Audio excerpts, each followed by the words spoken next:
నమస్కారం. మనతో పాటు డాక్టర్ జంధ్యాల శంకర్ గారు ఉన్నారు. వారికి ఇప్పుడు 90 ఏళ్ళు. 90 ఏళ్ళు నిండాయి. 91 అడుగు పెడుతున్నారు. విజయవాడకి మొట్టమొదటి మేయరు. వారు బై ప్రొఫెషన్ డాక్టరు. వాళ్ళ ఫ్యామిలీలో అందరూ డాక్టర్సే. రాజకీయాల్లో ఉంటూ కూడా చాలా ఆరోగ్యకరమైన వాతావరణంలో రాజకీయాల్లో ఉండి మంచి పేరు తెచ్చుకున్నారు. విజయవాడ మేయర్‌గా కూడా చాలా గొప్ప పేరు తెచ్చుకున్నారు. వారు డాక్టర్‌గా ఉంటూ వాళ్ళ పిల్లల్ని కూడా అంతమంది డాక్టర్లుగా తయారు చేస్తూ మంచి డాక్టర్లుగా వాళ్ళు కూడా మంచి పేరు తెచ్చుకుంటున్నారు. అలాగే డాక్టర్‌గా అనేక మందికి లక్షలాది మందికి వైద్యాన్ని అందించి ఆరోగ్యాన్ని ఇస్తూ తను కూడా ఎంతో ఆరోగ్యంగా ఫిట్‌గా ఉన్నారు. 90 ఇయర్స్‌కి ఇప్పటికీ వారు చాలా ఫిట్‌గా ఉన్నారు. అన్ని రకాలుగా మెంటల్‌గా, ఫిజికల్‌గా వారి యొక్క ఫిజికల్ ఫిట్‌నెస్ యొక్క రహస్యాలు, సీక్రెట్స్ అలాగే ఇల్ హెల్త్ ఎందుకొస్తోంది?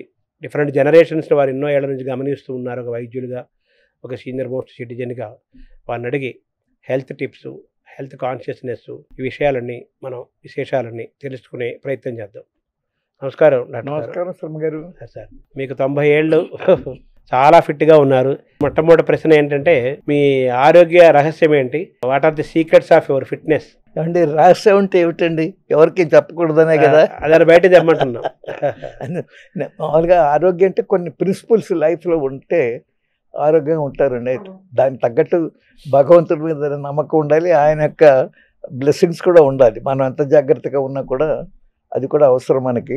ఇంకా ఏం చెప్పండి, ఏం స్పెసిఫిక్గా ఆన్సర్ చేయమంటారు? ఈ 90 ఏళ్ల మీ ఆరోగ్యకరమైన జీవితంలో ఇలా ఫిట్‌గా ఉండటానికి ఏమేమి కారణాలు అయి ఉంటాయని ఒక డాక్టర్‌గా మీరు అనలైజ్ చేస్తే? ఒకటి ఉందండి, ఏదో ఆయుర్వేదంలో ఒక చెప్తారు, దుఃఖత్రయాభిఘాత 3 రకాల దుఃఖాలు ఉన్నాయి. అందులో ఫిజికల్ పెయిన్ అంటే ఏంటంటే, ఒక రిక్షావాడు చిన్న యాక్సిడెంట్ అయి కాలు విరిగింది అనుకోండి, వాడి సంపాదన ఆగిపోతుంది. దాంతో పెళ్ళాం బిడ్డని పోషించడం ట్రబుల్ వస్తుంది. దాంతో అదొక ఆదికం.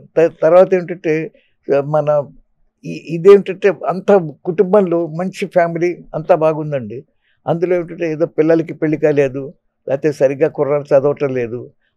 దానివల్ల ఇవన్నీ కూడా ఈ పెయిన్స్ ఉండేటువంటి పేరెంట్స్. అలాగే మూడోది ఏమిటంటే చక్కటి కుటుంబంలో పెళ్ళామో ఎవరో చచ్చిపోయారు అనుకోండి, ట్రమెండస్ ఎఫెక్ట్ ఉంటుంది ఫ్యామిలీలో.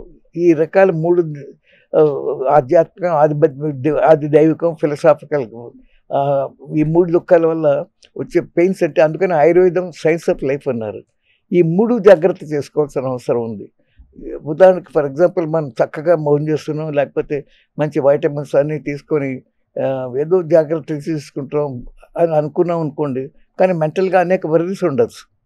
అవన్నీ పెట్టుకోకూడదు. సో ముఖ్యంగా నిజం చెప్పాలంటే 1987 నవంబర్ 1వ నేను బైపాస్ సర్జరీ చేయించుకున్నాను. అప్పుడు నాకు అంతా 54 ఏళ్ళు ఎంత ఉందండి. అట్లాంటిది మరి నేను తిరుపతికి నడిచి ఎక్కాను, కొండలు గుట్టలు తిరిగాను, మానసరోవరం వెళ్ళాను. అన్ని నడక అంతా ఉండేది. అక్కడ ఏమిటంటే కొన్ని ఫిజికల్ ఎఫర్ట్స్ చేసుకోవాలి. అదేమిటంటే మనలో కొన్ని ప్రిన్సిపల్స్ ఉండాలండి. అదేమిటంటే ఫుడ్ విషయంలో చాలా కేర్ఫుల్గా ఉండాలి. నేను ఫుడ్ విషయంలో చాలా కేర్ఫుల్గా ఉంటాను. అంటే ఏమిటంటే ముఖ్యంగా ఇతర వాళ్ళకి వచ్చానుకోండి, రోజు భోజనం చేసే దాంట్లో సగమే భోజనం చేస్తాను. That is very important. తర్వాత మామూలుగా కూడా ఎక్కువ హెవీగా తినటం అనేది ఉండకూడదు. చాలా అవసరం 3-4 సార్లు తినచ్చు కానీ ఆకలిగా ఉంటే. తర్వాత ఏమిటంటే నాకు వాళ్ళు ఆపరేషన్ చేసినప్పుడు అమెరికాలో డాక్టర్లు ఏం చెప్పారంటే, ఒక భోజనం అయ్యాక ముఖ్యంగా బైపాస్ చేసుకున్నాడు ఒక 40 నిమిషాలు రెస్ట్ తీసుకోమన్నారు. ఎందుకంటే బ్లడ్ అంతా స్టమక్కి డైవర్ట్ అవుతుంది. డైవర్ట్ అయ్యేటప్పటికి మిగతా పార్ట్స్కి బ్లడ్ ఎక్కువ వెళ్ళదు. అక్కడికి వెళ్ళాల్సిన అవసరం ఉంది అనుకోండి, ఎక్కువ శ్రమ పడుతుంది హార్ట్. అందుకని రెస్ట్ తీసుకుంటే ఆ సమస్య ఉండదు. అయితే మామూలుగా నిద్రపోవడం, పనుకోవడం, నో జస్ట్ రెస్ట్ అంటే భోజనం చేశాక ఒక ఈజీ చైర్లో పడుకొని కాళ్ళు చాపుకొని రిలాక్స్ అయితే చాలు. ఆ టైంలో కాస్త టైంలో నిద్ర వస్తే వచ్చింది, తప్పు చేసుకోలేదు. కానీ మామూలు వాడికి ఏం చెప్తారు, వాక్యం మైల్ ఆఫ్టర్ మీల్ అని అంటూ ఉంటారు. జనరల్గా ఆరోగ్యం ఉండేవాళ్ళు ఆ పని చేయొచ్చు. కానీ బైపాస్ ఇలాంటివన్నీ చేసుకునే వాళ్ళు. అంతకన్నా ఒక మోస్ట్ ఇంపార్టెంట్ ఏంటంటే మెంటల్గా హ్యాపీగా ఉండటానికి ప్రయత్నం చేయాలి. 2 ఉన్నాయి. భగవద్గీతలో స్థితప్రజ్ఞుడు అంటారు. ఏదో బంగా ఏదో లాటరీ పెద్ద సంతోషం పొంది గుండె బద్దలు ఒక్కర్లేదు.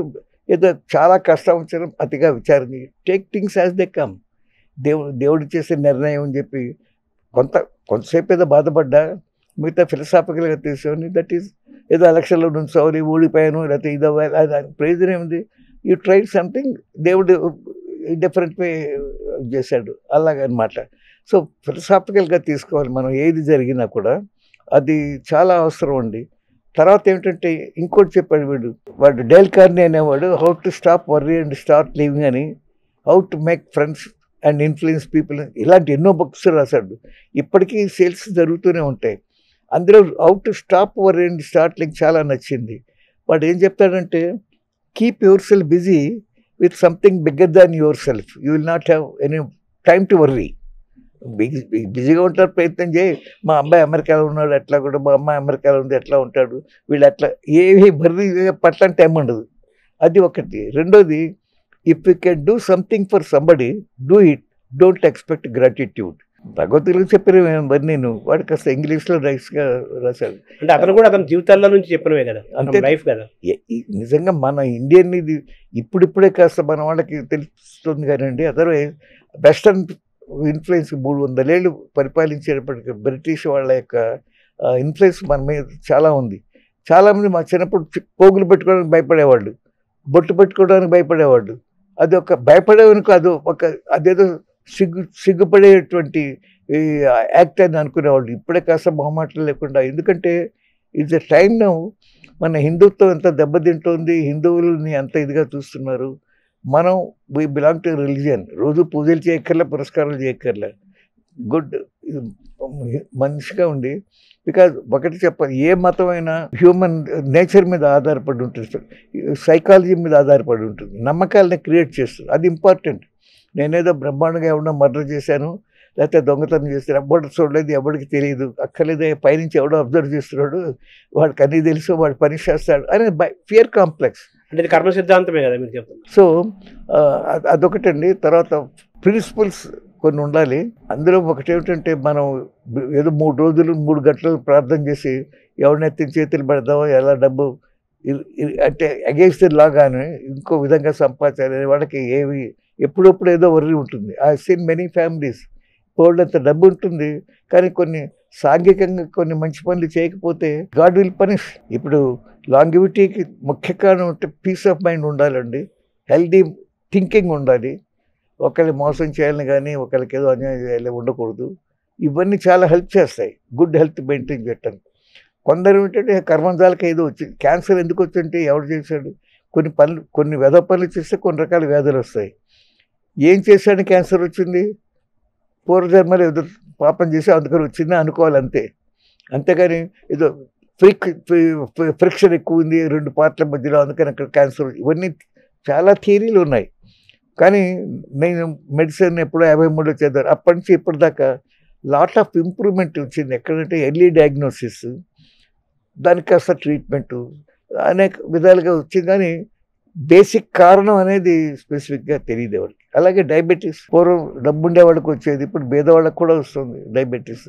ఎందుకంటే స్పెసిఫిక్గా ఎవరికి తెలియదు. వాడు తమాషా బాయిడ్స్ అనేవాడు పెథాలజీ ఒకటి రాశాడు. అందులో వాడు ఏం రాస్తాడు, ఇట్లా diabetes plenty, poverty in the midst of plenty అని చెప్పాడు. అంటే poverty in the midst of plenty, అన్నీ ఉన్నాయి అల్లు ఉన్నట్లు శరీరం అన్నట్టుగా. శరీరం నిండా షుగర్ ఉంది కానీ వాడుకోవటం ఎట్లకో తెలియదు. సరే అందుకని యూరిన్లో పోతుంది, బ్లడ్లో కనిపిస్తుంది, దానికి మంచి కంట్రోల్ చేయడానికి అవకాశం ఉంది. అదేవిధంగా బ్లడ్ ప్రెషర్ మైండ్ని కాస్త ఆవేశం తగ్గించుకోవాలి. ఇలాంటివన్నీ కొన్ని సూచనలు పాటిస్తే బ్లడ్ ప్రెషర్ ఆటోమేటిక్గా తగ్గుతుంది. ఆయుర్వేదంలో చెప్పారు చూసే శవాసన యోగలో మనిషి టోటల్ రిలాక్సేషన్ అంటారు. మీరు ఇట్లా గట్టిగా పడుకున్నారు అనుకోండి, ఆటోమేటిక్గా అట్లా వెలికలుగా వేళ్ళు వంగిపోతాయి.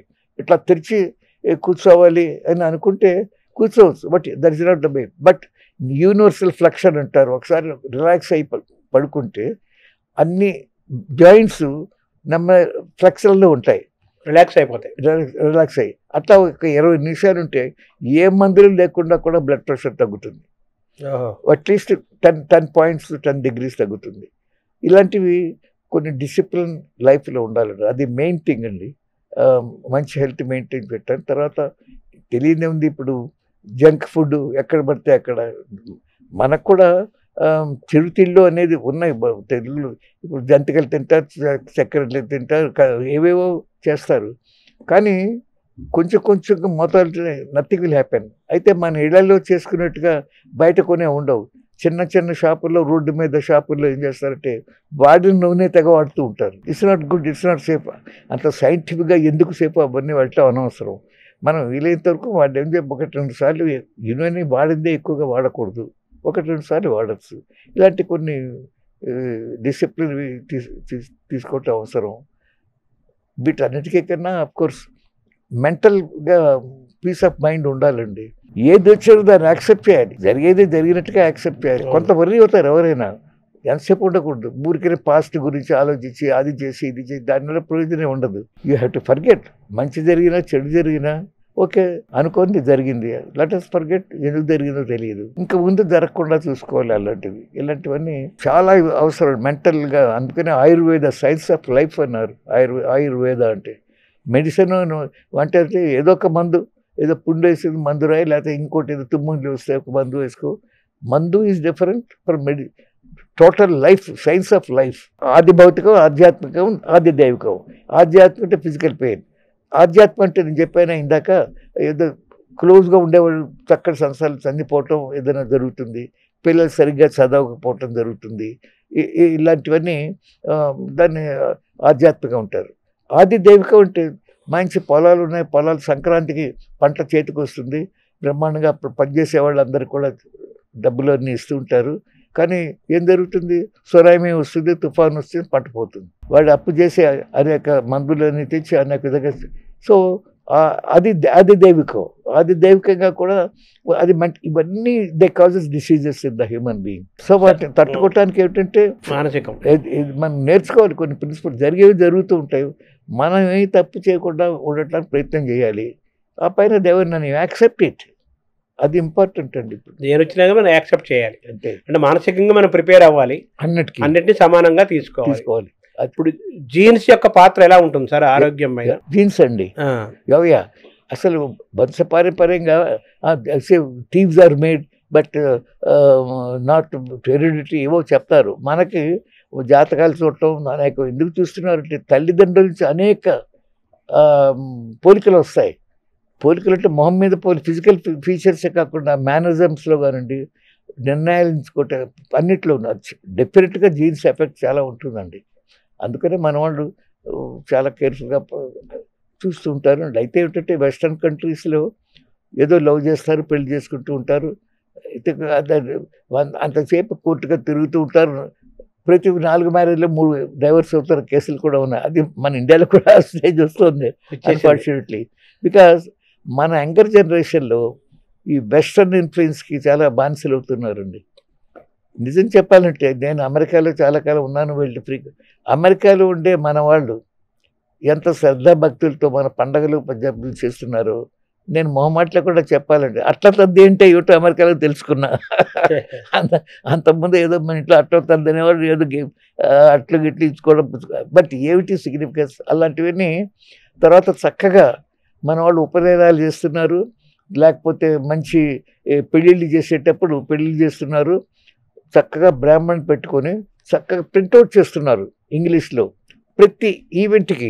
వాట్ ఈస్ ద సిగ్నిఫికెన్స్, ఇదేమిటి ఇదేమిటి ఇదేమిటి, ఇది ఎందుకు చేస్తున్నారు.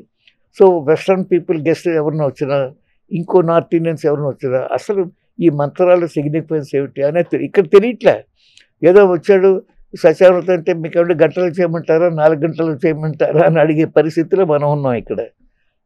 వేరే they do it so systematically and physical అంటే చేసి నమ్మకం ఉండేవాళ్ళు. అది ఇప్పుడు బాగా కల్టివేట్ అవుతుంది పూర్వం కన్నా. అలా మీ లైఫ్ స్టైల్ ఎలా ఉంటుంది సార్? మార్నింగ్ నిద్ర లేచినప్పటి నుంచి మీ ఎలా అలవాటు? అంటే యాక్టివ్గా మొత్తం మీద నేను I keep myself very busy అండి. ప్రస్తుతం ఏమిటంటే I'm very busy, extremely busy, but jack of waters master of none అన్నట్టుగా కాకుండా బిజీగా ఉంటుంది. కానీ నో ప్రాక్టీస్ నథింగ్, నేను అన్నీ వదిలేసాను. Everything is doing well. జనరల్గానండి మార్నింగ్ పూట I get up, have cup of coffee తాగి వాకింగ్కి వెళ్తాను. ఎన్ని గంటలకు లేస్తారు సార్ మార్నింగ్? 5:30, 6కు లేస్తానండి. మా అయితే మ్యాక్సిమం 6:30 ముందు లేచి కప్ కాఫీ తాగి వాకింగ్కి వెళ్తాను. At least 40 minutes to 1 hour. That helps a lot. ఎందుకంటే walking is the best exercise అండి. మన చేతులు కాళ్ళు అన్నీ ఆడుతుంటే మీకు ప్రతి పార్ట్ ఆఫ్ ద బాడీకి సర్క్యులేషన్ వెళ్తుంది. That is very important. మీరు చూస్తుంటారు కొందరు పేషెంట్లని అట్లాగే మంచం మీద పడుకోబట్టి బెడ్ సోర్స్ వస్తాయి. ఎంత హారిబుల్ సఫరింగ్ అనమాట. అందుకని ఇప్పుడు ఏదో అనేక ఇంప్రూవ్మెంట్స్ వచ్చాయనుకోండి ట్రీట్మెంట్లో, అటు తిప్పి తిప్పి మెడ కింద సాఫ్ట్ వాటర్ బెడ్స్ అని ఏదో చేసి బెడ్ సోర్స్ రాకుండా చూస్తున్నారు. ట్రీట్మెంట్ ఆ విషయాల్లో చాలా ఇంప్రూవ్మెంట్ జరిగింది. అందులో ఇప్పుడు కంట్లో క్యాటరాక్ట్లు అవి తీసుకోండి, ఏదైనా చూసి ఎంత ఫెంటాస్టిక్ డెవలప్మెంట్ వచ్చింది సర్జరీస్లో. బట్ న్యాచురల్ వాక్ అనేది చాలా ఇంపార్టెంట్ అండి. తర్వాత నథింగ్ లైక్ యోగా. ఇప్పుడు వెస్ట్రన్ కంట్రీస్లో యోగా ఎంత పాపులర్ అయిందంటే ఎవరు ఊహించలేరు. బికాజ్ ఇంట్లో ఖర్చు లేకుండా కూర్చొని చేసే ప్రక్రియ, బాడీ ఎక్సర్సైజ్, మెంటల్ ఎక్సర్సైజ్ యోగాని మించింది లేదు. They all realised it. అంటే నేను యోగా పెద్దగా చేయకపోయినా but most of the things I follow silently. 45 నిమిషాల నుంచి 1 అవర్ వాకింగ్ చేసిన తర్వాత మళ్ళీ ఇంటికి వచ్చి మెడిటేషన్ అలాంటివి ఏం చేస్తారా? యోగా లాంటివి? Meditation sometimes by walking I do a lot of meditation. తర్వాత ఇంటికి వచ్చినప్పుడు దేవుడు ఇవన్నీ కాస్త పూలు చేస్తాను. అంత దేవుడి దగ్గర ఎక్కువ స్పెండ్ చేయని టైము. బట్ మానవ సేవే మాధవ సేవ అన్నట్టుగా చెప్పాను. కుడి చేతితో చేసే పైన అర్థం చేతి తిన్నట్టుగా you help people if you can. Don't expect gratitude. టెరిఫిక్గా ఫాలో అవుతాను నేను. నాకు దాని మంచి ఫలితాలు కూడా వస్తాయి. I got lot of examples. ఎక్కడో ముక్కు తెలియని వాడు ఎక్కడ లేని సహాయం చేశాడు. అది I can't imagine that kind of. అంటే మనం చేస్తున్న సహాయము ఏమి ఆశించకుండా చేసే సహాయానికి అనేక రూపాల్లో మనకు కూడా సహాయం అందుతూ ఉంటుంది. కాంపౌండ్ ఇంట్రెస్ట్ వస్తుంది. అదే ఇంకా అసలు వడ్డీలు అసలు వడ్డీ, చక్ర వడ్డీ, భారీ వడ్డీలతో వస్తుంది. దేవుడే ఇస్తాడు. అది ఇస్తాడు, మనం ఏం ప్రయత్నం చేయక్కర్లేదు. ఈ బ్రేక్ఫాస్ట్ టైమింగ్స్ ఎన్ని గంటలకు? నేను పూర్వం తినేవాడిని, ఇప్పుడు మానేశాను. బ్రేక్ఫాస్ట్ మానేసా. ఇలా fruit or something, just cup of coffee, some fruit. Again 12:30 ఆ టైంలో వెరీ లైట్ మీల్. చెప్పాను కదా, హాఫ్ స్టార్వేషన్తో మామూలుగానే చాలా తక్కువ తింటాను. ఇతర ఊళ్ళకి వస్తే ఇన్ఫ్యాక్ట్ నిన్న చాలా గొప్ప సమావేశం జరిగింది. మన నోరి దత్తాత్రేయ గారు one of the top most oncologist, అంటే క్యాన్సర్ ట్రీట్మెంట్లో ఆయన వచ్చారు. బజార్ చీఫ్ మినిస్టర్ కూడా వచ్చాడు. అనుకోకుండా 2 గంటల పైన మీటింగ్ జరిగింది. అందరూ చక్కగా మాట్లాడారు. ఇంటికి వచ్చారు, ఏం భోజనం చేయలేదు. ఒక కప్ ఆఫ్ మిల్క్, ఇదే ఫ్రూట్ జ్యూస్, ఏదో ఫ్రూట్ అది తీసుకున్నాను. సో మార్నింగ్ బ్రేక్ఫాస్ట్ మానేశారు. 12-12:30 లైట్గా మీల్స్, ఏదో ఒక పప్పు లాంటిది, ఒక కూర, సాంబార్, రసం, కర్డ్స్. తర్వాత ఈవినింగ్ అండి no meal, regular meal at all. Even భోజనంలో కూడా అన్నం తక్కువ, మిగతావన్నీ ఎక్కువగా ఉండేట్టుగా తింటారు. కర్రీస్ పార్ట్ దట్ ఈస్ మోర్గా ఉండేట్టుగా. సాయంత్రం పూట ఏదో 2-3 ఇడ్లీలు, లేకపోతే 2 చిన్న దోశలు, 2 చపాతీలు, 2 పూరీలు అట్లా తీసుకుంటాను. ఫ్రూట్ తింటాను. Fruits I like very much. Fruits పూర్వం కొన్నాళ్ళు పాలు తాగేవాడిని, ఇప్పుడు మజ్జిగ మళ్ళీ సరదాగా తాగినా అని అనిపిస్తుంది. తర్వాత ఆల్ సడన్ ఒక మంచి స్నేహితుడు, ఆయుర్వేద స్నేహితుడు ఏం చెప్పంటే 2 డ్రగ్స్ రెగ్యులర్గా వేసుకోమన్నాడు. అశ్వగంధ ఒకటి, శిలాజిత్ తోటి, ఏదో డోస్ చెప్పాడు, 2 డేస్ మాత్రం అది ఇదని. They are really good. Stamina ఇస్తుంది, నీరసం అది ఎక్కువ రాకుండా హెల్ప్ చేస్తుంది. తర్వాత బైపాస్ చేసుకున్నాక ఏదో దాని సర్క్యులేషన్ బాగా జరగటానికి, క్లాట్స్ ఫామ్ ఉండటానికి అలాంటి మెడిసిన్స్ ఏవో తీసుకుంటాను. ఎన్ని గంటలకు పనుకుంటారు సార్? మీ ఈవినింగ్ డిన్నర్ ఎన్ని గంటలకు అయిపోతుంది? ఈవినింగ్ 8 to 9 కానీ నేను తీసుకోనండి. తర్వాత 11 దాకా నేను పేపర్ చదవటం, పుస్తకం చదవటము, లేకపోతే మన టీవీ చూడటము అన్నీ చేస్తుంటాను. టీవీ కూడా న్యూస్ ఐటమ్స్ చూస్తాను తప్ప ఈరోజు వరకు ఏ ఒక్క సీరియల్ కానీ లేకపోతే ఏ ఒక్క సినిమా కానీ చూడలేదు టీవీలో. వాటికి ఎడిక్ట్ అవ్వలేదు అంటే ఎడిక్ట్ కాలేదు. ఏదో వార్తలు చూడటము, వాస్తవం ఇంటర్నేషనల్ న్యూస్ అది చూస్తుంటారు. తర్వాత మీరు మేయర్ అంటే రాజకీయాలనే చెప్పాలి కదా. అందులో విజయవాడ అంటే ఒక పొలిటికల్ క్యాపిటల్ అంటారు. ఉమ్మడి ఆంధ్రప్రదేశ్ ఉన్నప్పుడు. ఇప్పుడు విజయవాడ అంటే ఒక పొలిటికల్ రాజధాని, రాజకీయ రాజధాని, పొలిటికల్ క్యాపిటల్ అంటారు ఆంధ్రప్రదేశ్, ఉమ్మడి ఆంధ్రప్రదేశ్. అటువంటి విజయవాడలో మీరు మేయర్ అయ్యారు. అది ఎలా సాధ్యమైంది? అది వెరీ గుడ్ క్వశ్చన్ అండి. మా నాన్నగారు ఎంత బిజీ డాక్టర్ అయినా కూడా దాదాపు 40 ఏళ్ళు కౌన్సిలర్గా ఉన్నారు. తర్వాత మున్సిపల్ చైర్మన్గా కూడా చేశారు. ఆయన చైర్మన్గా ఉన్నప్పుడు 1959లో నా పెళ్ళయింది. అంటే మే 20 నేను 66వ మ్యారేజ్ యానివర్సరీ చేసుకుంటాను. మా పిల్లలు 89లో నేను మేయర్గా ఉన్నప్పుడు జరిగింది. అయితే నేను ఫస్ట్ మేయర్ని కాదు, ఫస్ట్ డైరెక్ట్లీ ఎలక్టెడ్ మేయర్.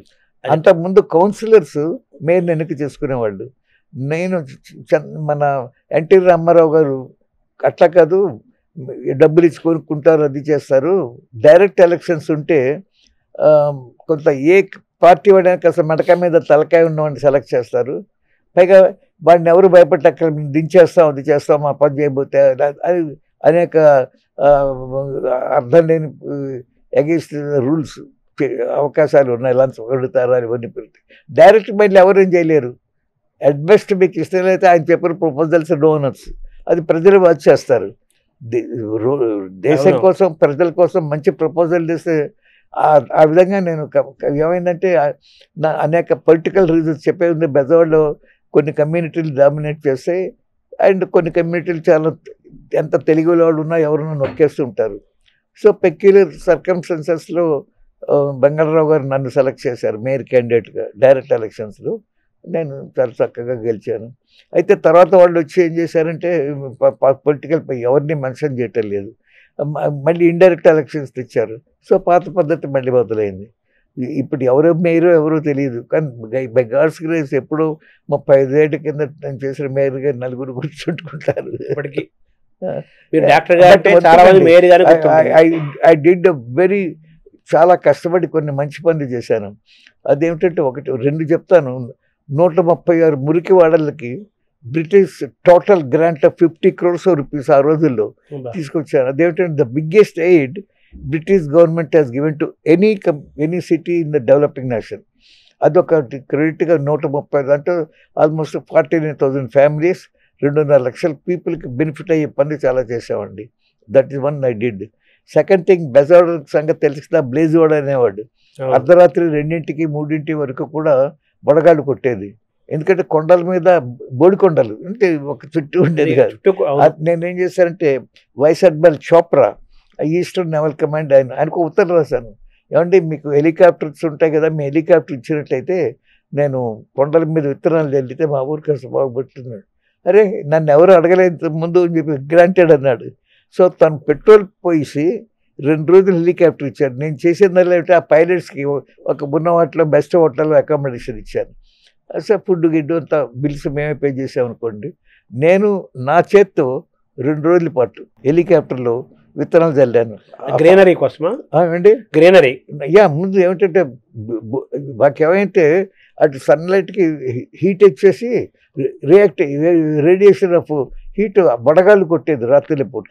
అది ఆగిపోయింది. ఎందుకంటే మొదట్లో వాటిని వస్తున్న కొమ్మలుగా ముంచేసి ఏదో కోతులు విరిచేసి అని చెప్పి వాళ్ళు వంట తిరుగు వాడుకునేవాడు. తర్వాత వాళ్ళు రియలైజ్ చేశారు ఇప్పుడు 30 అడుగులు ఎత్తు 20 అడుగులు చెట్లు వచ్చినాయండి, అసలు బడగాళ్ళు అంటూ తెలియదు. 1935లో నేను పుట్టినప్పుడు బెజవాడలో టెంపరేచర్ 121 degrees Fahrenheit అండి. 120 ఇప్పుడు 40 degrees సెల్సియస్ కన్నా ఇది అవుతుంది. అప్పుడు ఏమైంది, 120 ఈక్వల్ టు అబౌట్ 40 అవుతాయి. తర్వాత అప్పుడు తూములు ఉండేవి కదా కడగటానికి, వాటి బెరడా కొట్టి గడపల వరకు నీళ్లు పోసి కొత్త జారిపోతూ పోసి చేసి వట్టి వేళ్ళ తడకలు పెట్టి ఒక సర్వీస్ రెగ్యులర్గా నీటితో తడుపుతూ ఉండే ఏర్పాటు చేసి సర్వ్ అయ్యాయి అన్నమాట. అంత బెడిగి ఉండేది అప్పుడు. జనరల్గా బిజినెస్ పీపుల్ బిజినెస్ చేసేవాళ్ళు, అలాగే రాజకీయాల్లోకి వచ్చిన వాళ్ళు అంతకుముందు ఆరోగ్యంగా ఉన్నా కానీ బిజినెస్లోకి వచ్చిన తర్వాత డబ్బులు సంపాదించినా కానీ ఆరోగ్యాన్ని కోల్పోవటం, అలాగే రాజకీయాల్లోకి వచ్చిన తర్వాత ఒత్తిళ్ళు, ప్రతివ్యూహాలు, కుట్రలు, కుతంత్రాలు, తను కాపాడుకోవటం కోసం రకరకాల దీంతో ఒత్తిడికి గురయ్యి వాళ్ళు అనారోగ్యానికి గురవుతుంటారు. ఇలా బిజినెస్ పీపుల్, రాజకీయ నాయకులు.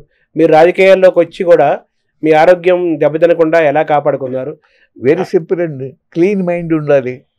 ఎవ్రీ మినిట్ మీకు అధికారం ఉంటుంది కదా, నలుగురికి సహాయం చేయడానికి ప్రయత్నం చేయాలి. That I been keeping in mind which I did. అప్పటికి ఇప్పటికీ అఫీషియల్ సర్కిల్లో కానీ they all respect me because నేను రూల్స్కి వ్యతిరేకంగా వాడికి ఇల్లు పర్మిషన్ ఇవ్వండి, ఏదో కాస్త వైలేషన్ చేస్తున్నాడు, లేకపోతే లంచాలు తీసుకోండి అంటే మీ అందరికి మీకు తెలియదే ఉంది, ఎమ్మెల్యేలు కౌన్సిలర్స్ రిక్షాలో తిరిగే కౌన్సిలర్ కార్లు కొంటున్నారు. ఇప్పుడు 4 కోట్లు 2 కోట్లు ఖర్చు పెడుతున్నారు ఎలక్షన్స్ కింద. మీకేం ఖర్చు అయింది అప్పుడేమన్నా? మంచి క్వశ్చన్ ప్రశ్న సార్.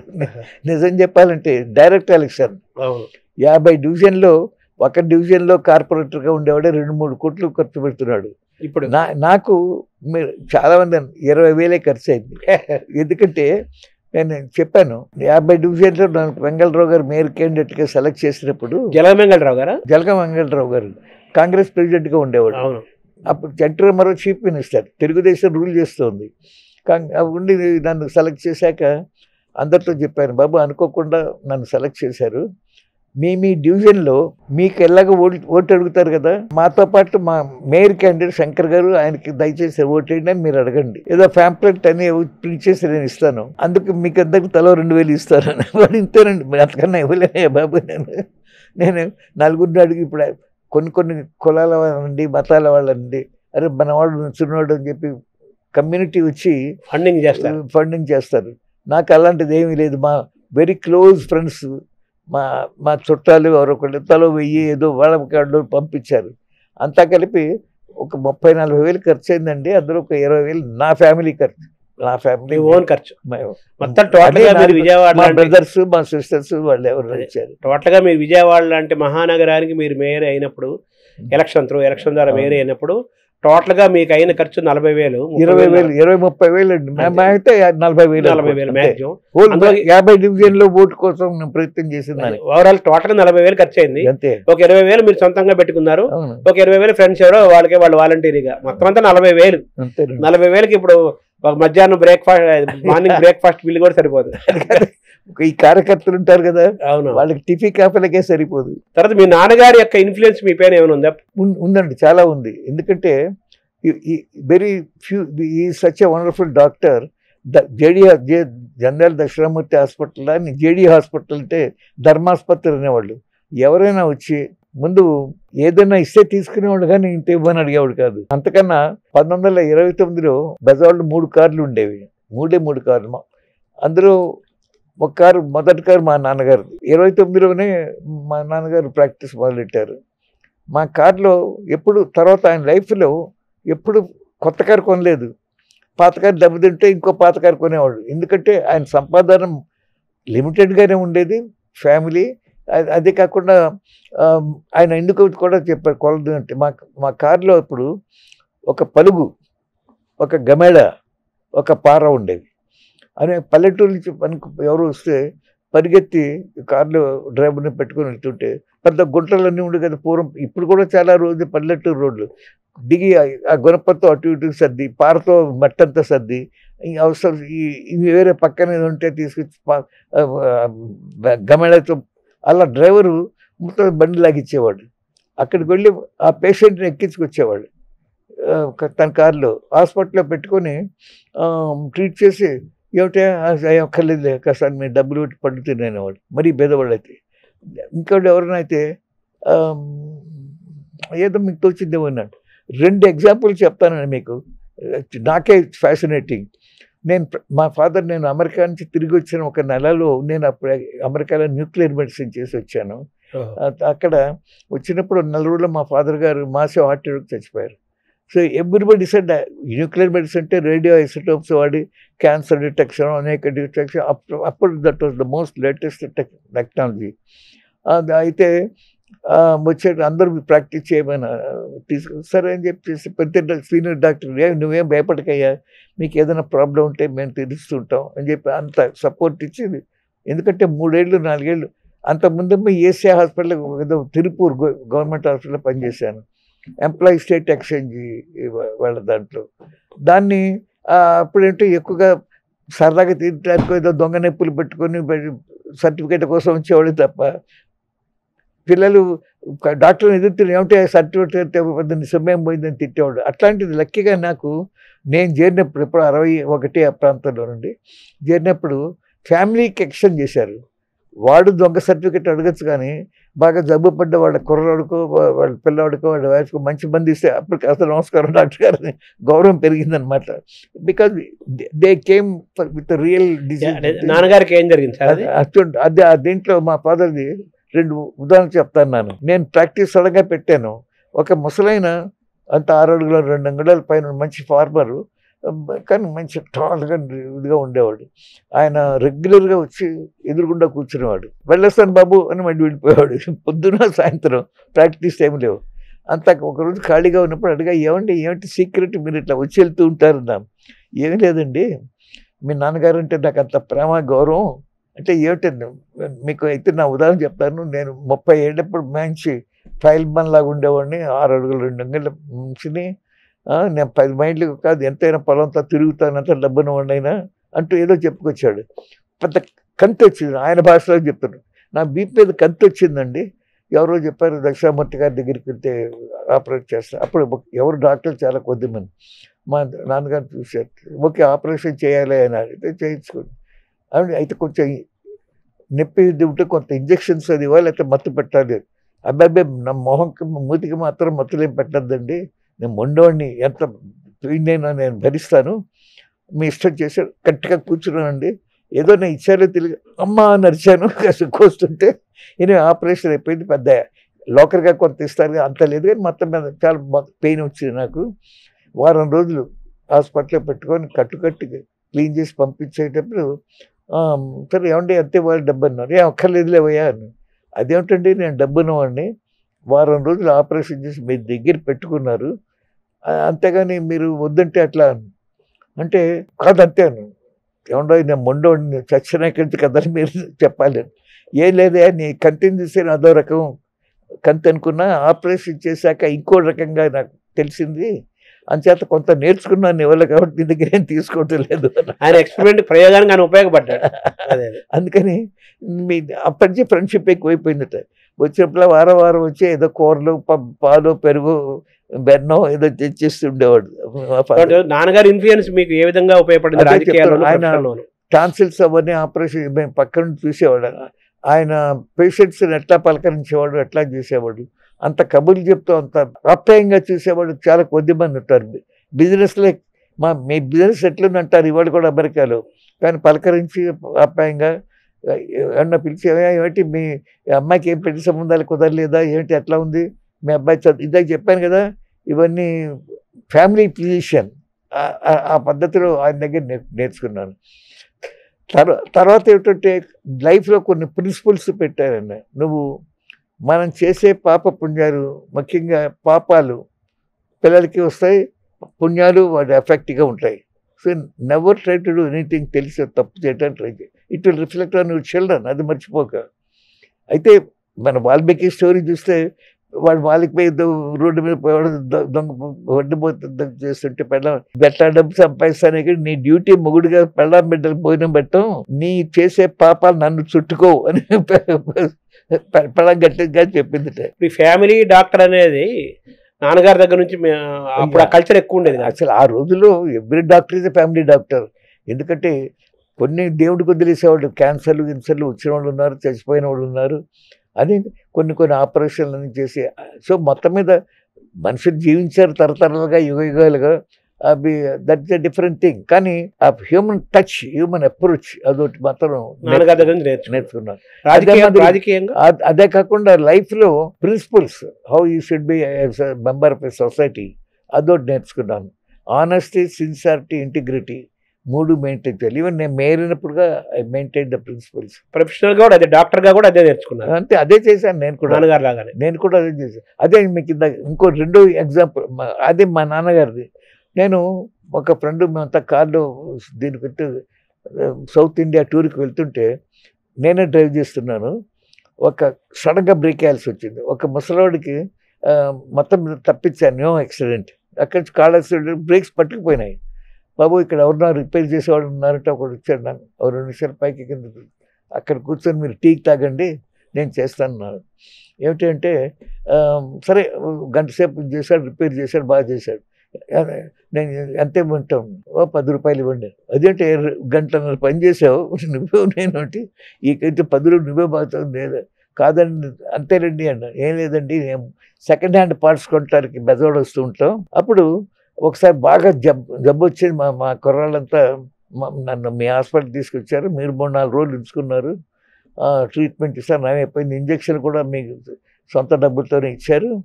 తర్వాత నేను ఎంత ఇవ్వమంటే నువ్వు ఎవరు అంటే ఇది అని చెప్పాను. ఏం అక్కర్లేదులే, పడ్డు కొనుక్కొని తిను, పెద్ద నీకు ఇట్లా ఖర్చు పెట్టిందేం లేదు అని నాకు ఫ్రీగా చేశారండి మీరు. అది నేను ఎట్లా మర్చిపోతాను, నాకు ఏమైనా ఆపర్చునిటీ వచ్చింది, అవకాశం వచ్చింది, నాకు అది చేశాను. ఇట్లాంటివి చాలా ఉన్నాయండి ఎగ్జాంపుల్. కృతజ్ఞత అది ఆ సాటిస్ఫాక్షన్ వేరు. ఎవరో somebody came and told that is benefited because of you or అది ఇది. నాకు చాలామంది ఎంతోమందికి ఎంతో గుర్తుండవు. నన్ను అంటే మీకు తెలియదు, ఒక హాస్పిటల్ ఇనాగరేషన్, చాలా పెద్ద హాస్పిటల్ ఇనాగరేషన్కి వెళ్ళాను. హాస్పిటల్ కట్టాయన వెళ్ళబోతే కూర్చొని మీతో మాట్లాడాలన్నాడు. సరే కూర్చున్నాను. ఆయన మొహం ఎక్కడో చూసినట్టుంది, కానీ నేను సరే అంత అయిపోయాక నేను కొరమండల్ ట్రావెల్స్ అని పెట్టాను మా డాక్టర్గా ఉన్నా కూడా. ఎందుకంటే పెద్దానికి హైదరాబాద్ వెళ్ళాలి, మెడ్రాస్ వెళ్ళాలి, టికెట్ కొనాలి, ఇంటర్నేషనల్ ట్రావెల్ వీళ్ళు ఎక్కువ అయ్యారు.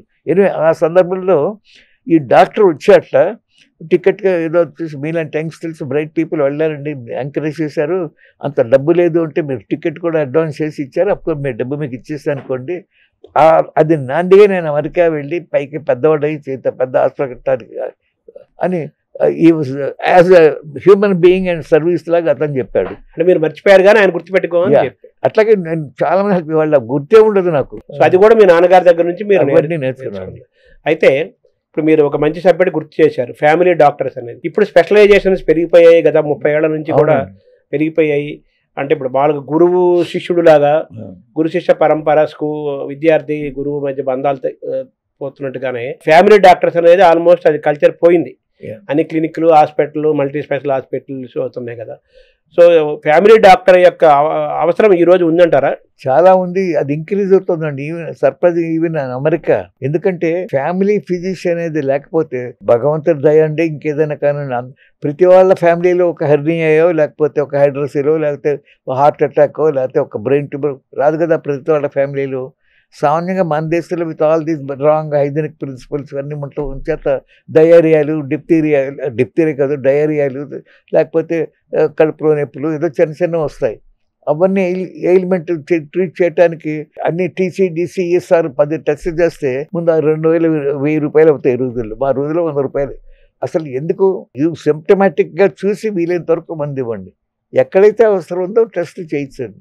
అట్లా లేకుండా ఇప్పుడు మనిషి చేయి కూడా పలుచకుండా చూడకుండా చక్క టెస్ట్లు రాసేయటం. ఆ ల్యాబొరేటరీకి వాడికి లింక్ ఉంటుంది, వీని పంపిస్తే 100 రూపాయలు 10, 15, 20 డాక్టర్కి పంపిస్తాడు. ఇలాంటి సిస్టమ్ ఎక్కువైపోయిందండి. Now slowly people are all recognizing yes అవసరం ఉంటే స్పెషలిస్ట్ దగ్గరికి వెళ్ళాలి. లేకపోతే అసలు అమెరికాలో స్పెషలిస్ట్ ఎప్పుడూ డైరెక్ట్గా చూడు, వాడిని ఎవరో ఒక క్లినికల్ ఫ్యామిలీ ఫిజిషియనో లేకపోతే ఇంటర్నల్ మెడిసిన్ వాడో రిఫర్ చేస్తే కానీ చూడు. అట్లా కొన్ని ప్రిన్సిపల్స్ వాళ్ళు మెయింటైన్ చేస్తారు. సో ఫ్యామిలీ డాక్టర్ కల్చర్ మళ్ళీ రివైవ్ అవ్వాలి, కొంత అవుతుందండి. అయితే ఇంకా వెళ్తాను సూదిస్తే కానీ తగ్గదండి. ఎందుకే దీనికి సూది మంది ఇవ్వండి. అది నేను తిరుపతిలో ఉద్యోగం చేసేటప్పుడు ఒక క్వాక్ సెంటరే సైకిల్ మీద డాక్టర్ వస్తాడు. వాడు ఏంటి వారాలు చేసుకున్నట్టుగా ఒక్కొక్క పల్లెటూరులో ఓ రోజు ఉంటాడు. ఏదైనా 2 రూపాయలు ఓ ఇంజక్షన్ చేస్తాడు. అందరూ బీకాంప్లెక్స్ నీళ్ళు చేస్తాడు గడవలు. వాడు ఆ రోజుల్లో రోజుకో 100 రూపాయలు. నేను గెజిటెడ్ ఆఫీసర్గా ఉద్యోగం చేసేటప్పుడు 450 రూపాయలు నా జీతం. ఇప్పుడెంత ఊహించండి, డాక్టర్ గవర్నమెంట్ హాస్పిటల్ డాక్టర్కి ఎంత జీతాలు. ఖర్చులు అట్లాగే ఉండే, అది వేరే విషయం అనుకోండి, అంత సింపుల్ కానీ. బట్ వాడు ఎక్కువ సంపాదిస్తాడు. 2 రూపాయలు. అసలు ప్రకృతి సగం ట్రీట్ చేస్తుంది మనిషిని. అంటే ఫ్యామిలీ డాక్టర్ వల్ల ఏంటండి వ్యక్తుల ప్రయోజనం, ఉపయోగం ఏంటండి? ఎందుకంటే నేను ఇందాక చెప్పానే 3 రకాల ఇవన్నీ వస్తాయి. నేను ఫ్యామిలీ డాక్టర్ అయ్యేటప్పటికి అనేక మంది వాళ్ళ యొక్క ఫ్యామిలీలో ప్రతి ఇష్యూలో నాకు తెలుస్తుంది. ఏమయ్యా నువ్వు అనవసరంగా కడుపు రావట్లేదు, జీతం వస్తుందంటే ఏ లేదు, వర్రీలు ఎక్కువైపోతున్నాయి, మా అబ్బాయి సరిగ్గా చదువులో రావట్లేదని, అవన్నీ తగ్గించుకో. ఇవన్నీ ఒక ఫ్యామిలీ డాక్టర్ చెప్పగలడు. వాళ్ళ హిస్టరీ, ఫ్యామిలీ హిస్టరీ అంతా తెలుస్తుంది వాళ్ళకి. మోస్ట్ ఇంపార్టెంట్ అదేనండి. అది చాలా వరకు ట్రీట్మెంట్కి హెల్ప్ చేస్తుంది. సార్ ఇప్పుడు మీకు షుగరు, బీపీ లాంటివి అవి ఏమి లేవా? ఉందండి, కొంచెం స్లైట్గా షుగర్ ఉంది, స్లైట్గా బీపీ ఉంది. బట్ ఇట్స్ వెరీ కామన్ ఈ ఏజ్లో. ఎలా మెయింటైన్ చేస్తున్నారు సార్? ఫస్ట్ ఆఫ్ ఆల్ నేను స్వీట్లు తిన్ను, కాఫీ షుగర్ లేకుండా తాగుతాను. అండ్ మోస్ట్ ఇంపార్టెంట్ డయాబెటీస్ బాగా నడవాలండి. నడిస్తే సగం షుగర్ కంప్లీట్ తగ్గిపోతాయి బాగా నడిస్తే. అది మోస్ట్ ఇంపార్టెంట్. ఇక బీపీ అన్నారు, ఇందాకే చెప్పాను నేను.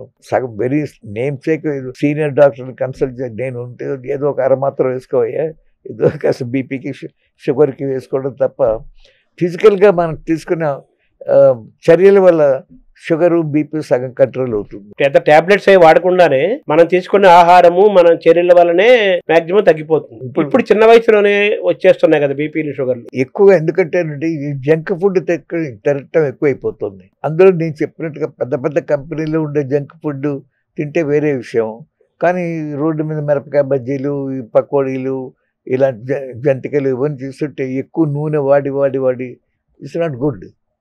ఎప్పుడైనా రోజు తీసుకొని పంపలు పడదు. మన శరీరంలో వాడు ఇందాకే చెప్పాను బాయ్స్ అన్నవాడు అసలు కలుషితమైనటువంటి వాతావరణం మధ్యలో మనం నివసిస్తున్నాం. రీజనబుల్గా గుడ్ హెల్త్ ఎలా చేయగలుగుతుంది, అదే గొప్పతనం దేవుడు ఇచ్చింది. బికాజ్ వైట్ సెల్స్ అని యుద్ధం చేసి వచ్చిన క్రిమికీటకాలను చంపేసి మనం ఈ మాదిరి ఆరోగ్యంగా ఉంటే హెల్ప్ చేస్తున్నాయి. ఇప్పుడు అన్నం తినొద్దు అంటున్నారు. మన ప్రాంతానికి అన్నమే కదా అలవాటు. అన్నం తినొద్దు అంటున్నారు, రకరకాలు అది అర్థం లేదండి. పచ్చళ్ళు తినొద్దు అంటున్నారు, అసలు అర్థం లేదు. నెయ్యి వాడద్దు అంటున్నారు. ఏదైనా తినొచ్చు అంటే అది జీర్ణం అయ్యేట్టుగా చేసే చర్యలు తీసుకోవాలి. ఎక్కడ ఫుడ్ అక్కడ అవసరం. ఇప్పుడు కొన్ని చోట్ల చేపలు ఎక్కువ తింటారు, కొన్ని చోట్ల అది ఎక్కువ దొరికితే మన దీనికి సర్వైవల్కి చేపలు ఒక్కొక్క ప్రాంతానికి ఒక్కొక్క ఫుడ్ ఉంటుంది. అందుచేత ఏది అతిగా తినకూడదండి. స్వీట్ కూడా చక్కగా తినచ్చు ఎప్పుడన్నా ఒకటి, అంతేగాని ఊరికే తింటూ కూర్చుంటే ఎట్లా అండి. సార్ ఈ స్పిరిచువల్ దైవభక్తి, ఈ స్పిరిచువల్ ప్రాక్టీసు, ధ్యానము, దీనివల్ల హెల్త్ ఇంప్రూవ్ అవుతుంది. చాలా చాలా అవుతుందండి. ఎలా సైంటిఫిక్ ఎలా చెప్తారు? ఎందుకంటే ఈ స్పిరిచువల్గా ధ్యానం చేసినా సరే, ప్రార్థన ఆ మైండ్ని ఈ వర్రీల నుంచి పక్కన పెట్టి తోసేస్తుంది. వర్రీలు అది అలవాటు అయిపోతుంది. సో మీరు ఒక 2 గంటలు లేదా అరగంట అయినా చేస్తే, కామ్గా చేస్తుంటే మీ వర్రీలు సగం తగ్గిపోతాయి.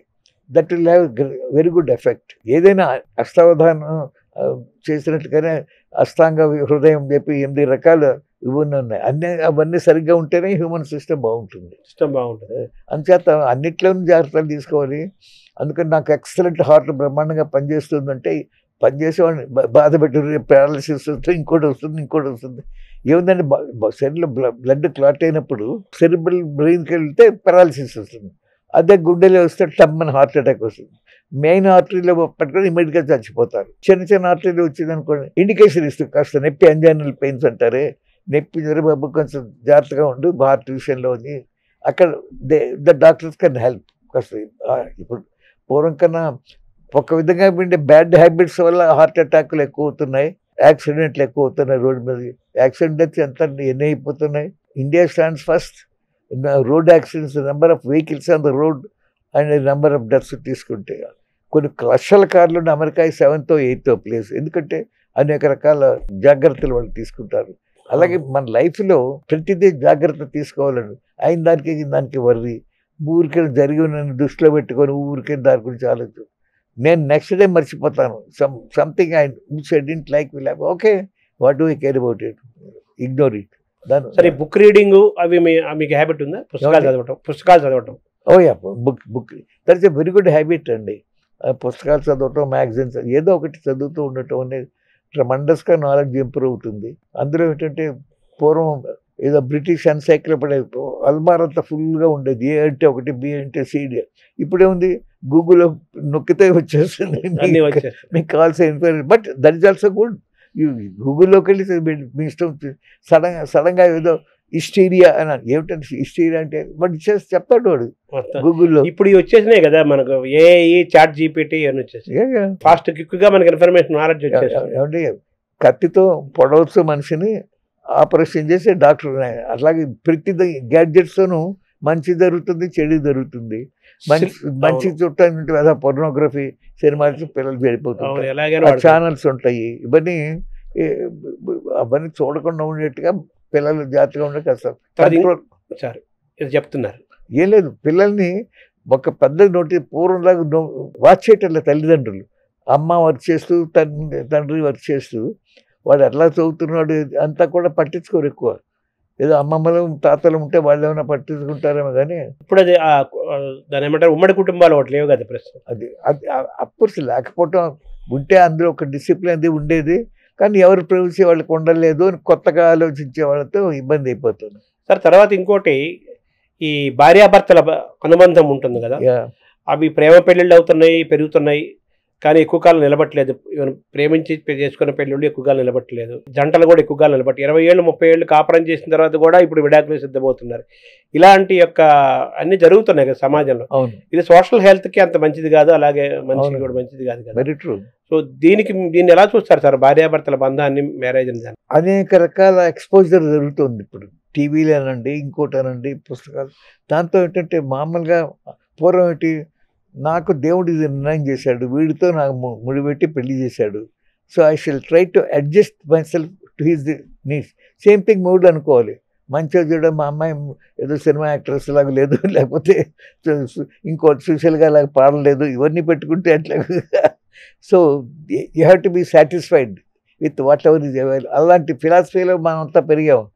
ఎవరు నీకు సంబంధం చూసామని అంటే మాకు జాతకాలు నచ్చినాయి, ఆ ఫ్యామిలీ మంచి ఫ్యామిలీ అంటే మనం ఒప్పుకునేవాళ్ళం, అమ్మాయి ఒప్పుకునేది, అబ్బాయి ఒప్పుకునేవాళ్ళు. ఏదో పేరుకి నీకు నచ్చిందా, అంటే మా తల్లిదండ్రులు నాకు మంచి సంబంధం చూశారు, నేను చేసుకుంటాను అనే టైంలో వాళ్ళకి ఉండదు, అభిప్రాయాలు ఏకంగా ఉండవు. ఇద్దరికి మొగుడు పిల్లలకి కానీ అడ్జస్ట్ అవుతారు. This is what God has given to me, let me accept it. దాన్ని మనం తీసుకొని యాక్సెప్ట్ చేసి అడ్జస్ట్ అవ్వాలి అని అవుతారు. అందుకని సాంప్రదాయంగా మనలో విడాకులు ఉండవు, కానీ అన్హ్యాపీనెస్ లేకపోలేదు, ఉంటుంది. కానీ విడాకులు అనేది మెటీరియలిస్టిక్ అప్రోచ్ ఎక్కువ అవటం వల్ల జరుగుతుంది. ఏదో అడ్జస్ట్మెంట్ ఉండాలి. ఎంత ఫిజికల్గా మెటీరియలిస్ట్గా చూస్తారంటే, ఈ మొగుడు ఇంత మంచోడు కానీ వాడు గురకనే భరించలేకపోతున్నాను అని చెప్పి చిన్న చిన్న వాటికి డైవర్స్ చేస్తూ ఉంటే అట్లా. సరే, మీరు మీ ఇంత 90 ఏళ్ల జీవితాన్ని ఏమైనా మీరు బుక్గా తీసుకొస్తున్నారా, ఏమైనా రికార్డ్ చేస్తున్నారా? భలే ప్రశ్న వేశారు. నా ఫ్రెండ్స్ చాలామంది, ముఖ్యంగా ఇప్పుడు పరంగా అనేక మంది న్యూస్కి వస్తారు, అమెరికా వెళ్ళొస్తున్నారు. కానీ నాలాగా వెళ్ళిన వాళ్ళు చాలా కొద్దిమంది. షిప్లో వెళ్ళాను, ట్రైన్లో వెళ్ళాను, హెలికాప్టర్లో వెళ్ళాను. అంటే నేను మొదటిసారి అమెరికా వెళ్ళినప్పుడు ఇక్కడి నుంచి బొంబాయి దాకా కార్లో వెళ్ళాను. బొంబాయి నుంచి షిప్ ఎక్కి నేపిల్స్ అవన్నీ చూసుకొని, అరబ్ కంట్రీస్ చూసుకొని రూమ్కి వెళ్ళాను. సారీ, నేపిల్స్ వెళ్ళాను.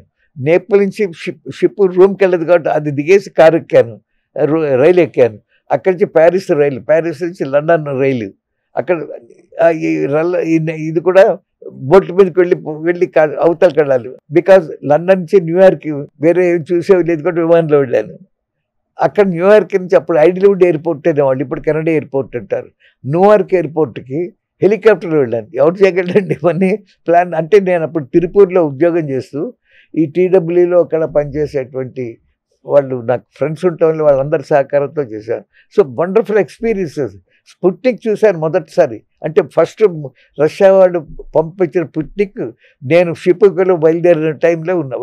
క్యాప్టెన్ అనౌన్స్ చేశారు, అందరు రండి రూఫ్కి. అక్కడ స్పుట్నిక్ వెళ్ళి అట్లా తిరిగేది. అవన్నీ అలాంటి ఎక్స్పీరియన్స్లన్నీ వచ్చేటప్పుడు టోటల్గా అమెరికా నుంచి ఇండియాకి షిప్లో వచ్చాను. అంటే ఏమిటి, భూమి గుండ్రంగా ఉందని నాకు నేను ప్రూవ్ చేసుకుంటున్నాను అనమాట. బెజావర్ నుంచి పడమర వెళ్ళి, పడమరలో బొంబాయి వెళ్ళి, బొంబాయి నుంచి యూరోప్ చూసుకుంటూ లండన్ వెళ్ళి, అక్కడి నుంచి ఈస్ట్ కోస్ట్ ఆఫ్ అమెరికాకి వెళ్ళాను. ఇది వెస్ట్కి వెళ్తూ. ఎంత టైం పడింది అమెరికా నుంచి ఇండియా? అమెరికా నుంచి రావడానికి ఆగస్టు జూన్ 24 నేను బయలుదేరితే ఆగస్టు 9th మెడ్రాస్లో తేలాను. అంటే షిప్లు కూడా మారి ఇలాంటివన్నీ చాలా ఇంట్రెస్టింగ్ ఎపిసోడ్స్ ఉన్నాయి. అలాగే మేయర్గా ఉన్నప్పుడు కూడా చాలా ఎపిసోడ్స్ ఉన్నాయి. ఒక ఐఏఎస్ ఆఫీసర్, ఆయన గోదావరిలో జిల్లాలో పనిచేసి, ముఖ్యంగా వీళ్ళు ఉంటారు ట్రైబల్ పీపుల్, బ్యూటిఫుల్ బుక్ రాశారు గోదావరి గాథలోని.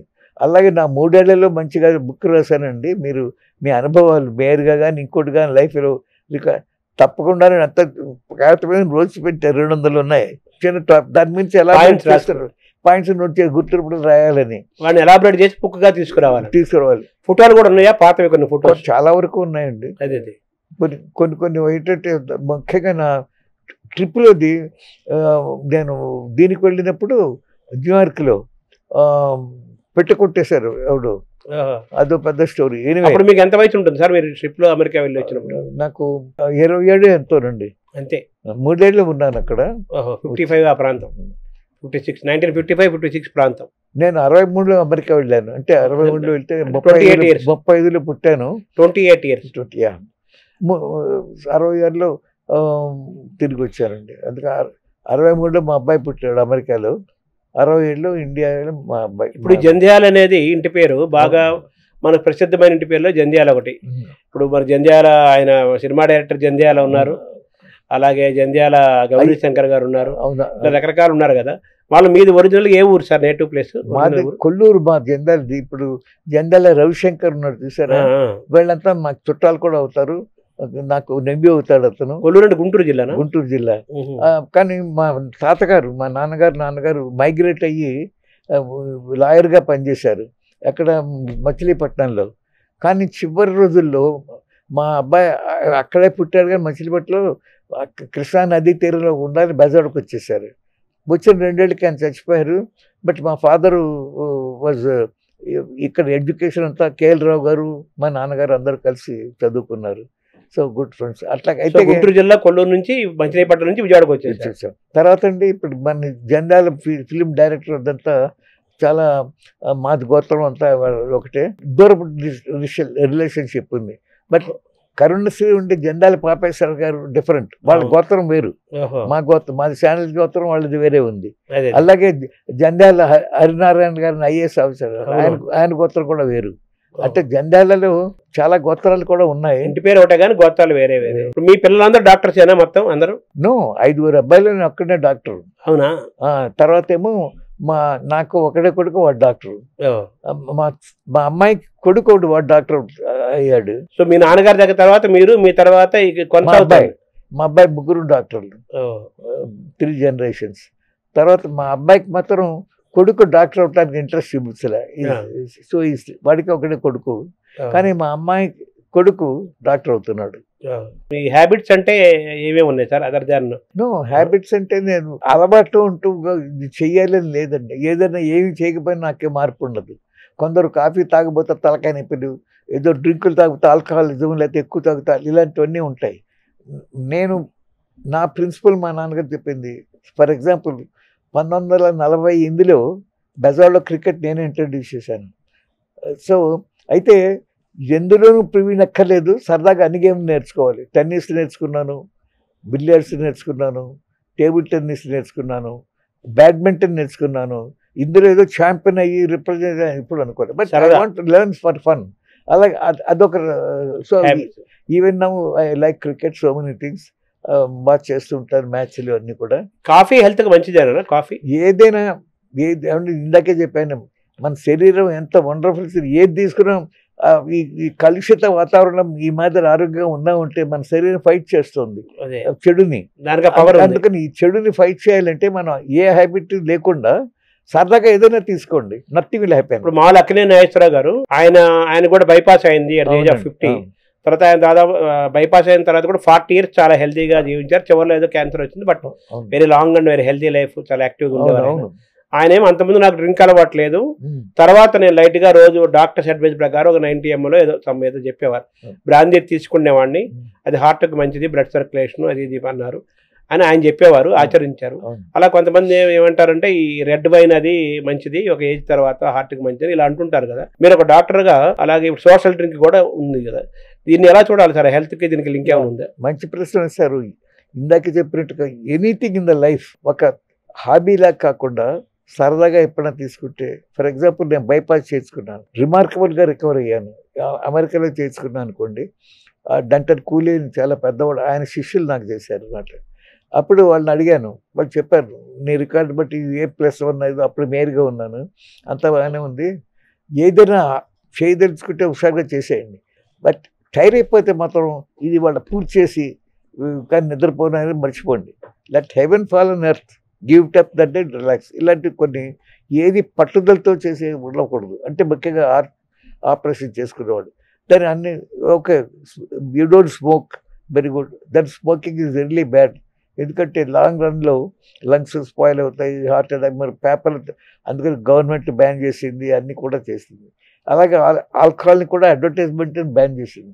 ఆల్కహాల్ కూడా నుండి ఒకటి సప్త వ్యసనాల్లో అదొకటి. ఋషులు కూడా ఏం చెప్పారంటే సప్త వ్యసనాలు బారి పడకుండా మమ్మల్ని కాపాడు ఆ శక్తి వద్దే అన్నారు, కానీ సప్తమ తీసేద్దరు అడలా. అదే, దేవుడికి ఆ శక్తి లేదు. అదే, చేత సప్తమ వ్యసనాలకి బాగా కాకుండా ఉండే శక్తిని మమ్మల్ని అడిగారు. అలాగే ఇప్పుడు ఆల్కహాల్ ఉందనుకోండి, ఇందాక డాక్టర్ చెప్పిన నాగేశ్వర నాకు వీళ్ళు ఏదో చెప్పారు, ఎనీ గుడ్ క్వాలిటీ చిన్న మోతాదులో కొంచెం రోజు తీసుకున్నా కూడా సర్క్యులేషన్ పెరుగుతుంది, వెసల్స్ క్లీన్ చేస్తుంది. అదే మన కార్డియాలజిస్ట్ డ్రింక్ తాగినోడు అబ్బాయి తాగద్దు అంటాడు. కానీ చాలామంది cardiologist they take a small drink. చాలామంది ఎందుకు తీసుకుంటారు, మీరు అమెరికా దేశంలో ఆఫీసర్స్ వాళ్ళ ఆఫీసులో తీసుకుంటూ ఉంటారు. అంటే డ్రింక్ అంటే బ్రాందీ, విస్కీ, వైన్ అంటే ఇలాంటివి ఉన్నాయి కదా, ఏది ఇంతే కదా, ఇందులో అన్నిట్లోకి రెడ్ వైన్ మంచిది అంటారు గుండెలకి దానికి. బట్ మిగతా ఆల్కహాల్ కూడా స్మాల్ డోసెస్ ఏం డ్యామేజ్ జరగదండి. Anything will not happen. Even smoke ఏదో సోషల్ ఒక ఎప్పుడో సిగరెట్ తాగారు, నథింగ్ విల్ హ్యాపెన్. కానీ రెగ్యులర్ రోజుకు 2 ప్యాకెట్లు 1 ప్యాకెట్ డెఫినెట్లీ ఏదైనా అతి ఏదైనా మంచిది కాదు. అతిగా ఉండకూడదు. ఏదో ఒక నియమం ఉంటే ఏదైనా కంట్రోల్లో ఉండాలండి. Nothing will happen. Final God ఇప్పుడు వివేకానంద చిన్నప్పుడు చచ్చిపోయాడు, ఆదిశంకర్ చిన్నప్పుడే చచ్చిపోయాడు, వాడు కారణ జన్మలేదు. ఆ పర్పస్ కోసం వాళ్ళు సప్తవ్యసనాలతో చచ్చిపోలేదు. అది thank you very much sir. I must thank you అండి. చాలా పాత విషయాలన్నీ మనం మాట్లాడుకున్నాం. అంటే మొత్తం అంతా సహజంగా మాట్లాడుకుంటూ మీ ఆరోగ్య రహస్యాలు, తద్వారా మనిషి ఆరోగ్యంగా ఉండాలంటే ఏమేం చేయాలి, ఏమేం చేయకూడదు, ఎలా ఉండాలి, ఎలా ఉండకూడదు, మీ జీవితాల నుంచి తెలుసుకునే ప్రయత్నం చేశాం. నమస్కారం. నమస్కారం అండి.